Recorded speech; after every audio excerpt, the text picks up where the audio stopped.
Hello, what is up? This is Postdoc Chronicles week number 119, and today we're gonna talk about Doki Doki Literature Club. So it's a free game on the Mac and on the PC. So if you want, you can download it. It's a visual novel game, and I'm not gonna say anything else. I won't like what do you call this?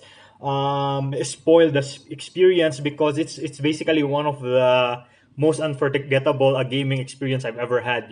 So this is on a Mac or a PC, and again, it's free. I usually don't play on my Mac or on the PC, but the reason why I heard of this game is because someone actually made an unofficial port on the 3DS, and so I have it here. So I saw it there first on the 3DS, and then I read about it, and then also someone made a translation or a unofficial port on the PS Vita. Okay, and finally someone made an unofficial translation, or so you can see their unofficial port on the Nintendo Switch. So as you know, I prefer playing on the handheld as opposed to the PC or the Mac. So I played it actually on the Vita, but I have it like on all my different handhelds. So again, it's a very fascinating visual novel. So I'm not usually into visual novels. Usually the visual novels I played are the more on the sides, like Ace Attorney or Professor Layton. But there's actually like one game or visual novel that I played early this year, which is the Mavlov trilogy on the PS Vita. I'm gonna talk about that. I'm not sure if I already talked about that in my previous Postdoc Chronicles or not, but yeah, it's very good. But Doki Doki Literature Club, like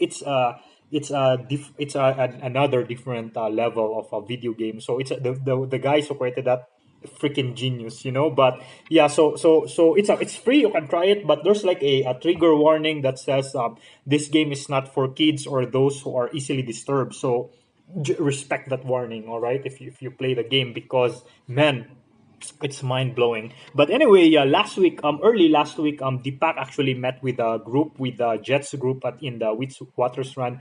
We ate, we had lunch, and of course, I think the main reason is because it's already like almost end of November. Like the deadline for a fund is coming out, and then I think Deepak has some remaining funds, so he used it, to eat. So we ate like a lot during lunch, and then we made some updates and stuff like that. So we went to this place called Mike. It's very near the Trematon, where a place where I first stayed in Johannesburg back in May 2018. Basically, on my first day here, first night, that's where Deepak took me. Because it's like he loves the steak there. That's where he took me for my first ever dinner in South Africa. So we went there, we chatted and made some updates and stuff like that. And then also during the night of that same day, I gave a talk in our Florida, the reading club, and I gave this talk on extended supersymmetry, because usually when I look at discussions of sushi, they just throw extended sushi under the rug. Like in fact, there's like a book that's only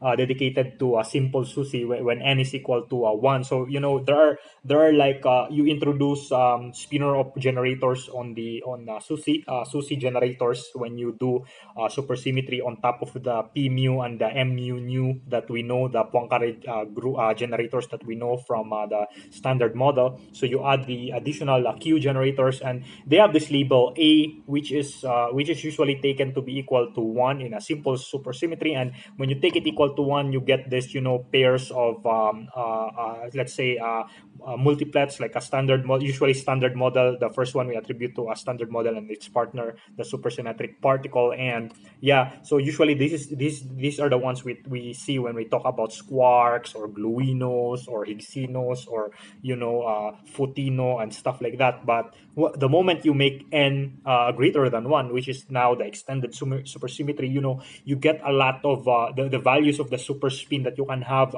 goes way up.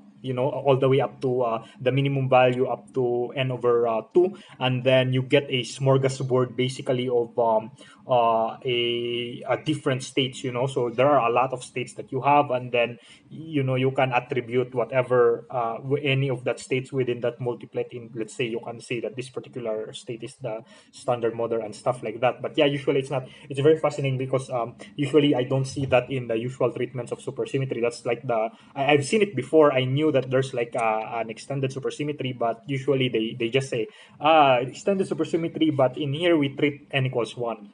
But in there I saw the extended supersymmetry. And speaking of SUSY, so in pMSSM, phenomenological minimal supersymmetric standard model, in the scan that I'm doing, the analysis I'm doing for Atlas. So I was tasked to do the update of R19 to R21, which I talked at length from my last Postdoc Chronicles. I mentioned there that there was a remaining problem where first, the root files were not combining into one huge single root file. The different electroweak subprocesses are not combining together, and also there is like an error where the different electroweak subprocesses are not reading the SLHA file. The file that contains that contains the mass parameters, the decays, and all those things. It's not reading them. And again, Jordan helped me, use, instead of using the old modgraph utils tool or existing a code in script in Atlas, he told me that there's like a similar, more simpler one known as a SUSY pre and post includes. So we use that. We place it there. When we did that like last week, it was still giving errors, but I found that the problem is that in the R21, for some reasons, it's not inputting automatically the values of the top and z masses. So in R19,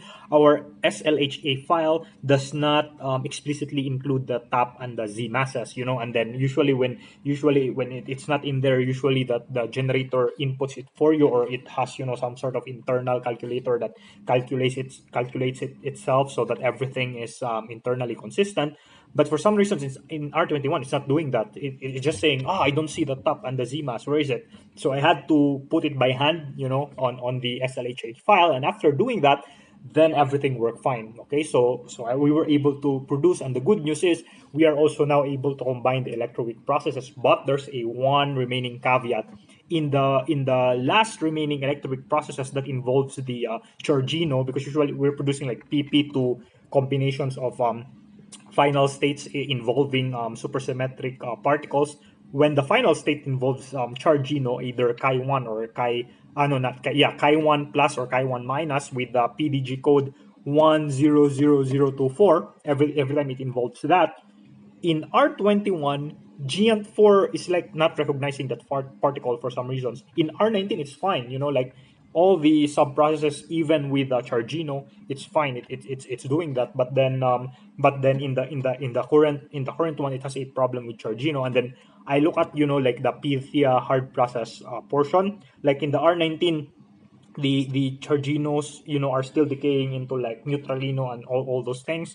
However, in the R21, it looks like it's stable. Like it's not in the hard process. It's not going to anything else. It's not going to a lighter supersymmetric particle, for example, or another supersymmetric particle that it can decay to, like a neutralino. So we're stuck there. So that's the current problem that I'm trying to tackle. And then hopefully in 2 weeks, next week after this week, next Friday, I'll be able to again give an update once I solve that. But the huge step moving forward is after I do that, after I'm able to solve the Chargino problem, then I'll now be able to study the resulting root file that we are now able to combine with the old combined root file from R19, and then look at some plots, do some, what do you call this, a validation, just to make sure that we are plotting the same thing from R19, because who knows, maybe like the ones I'm producing in R21 are, entirely different events. So we're going to check that. But anyway, that's all for now for my update of Postdoc Chronicles week 119. Thank you so much for watching. I'll see you next time, and bye-bye.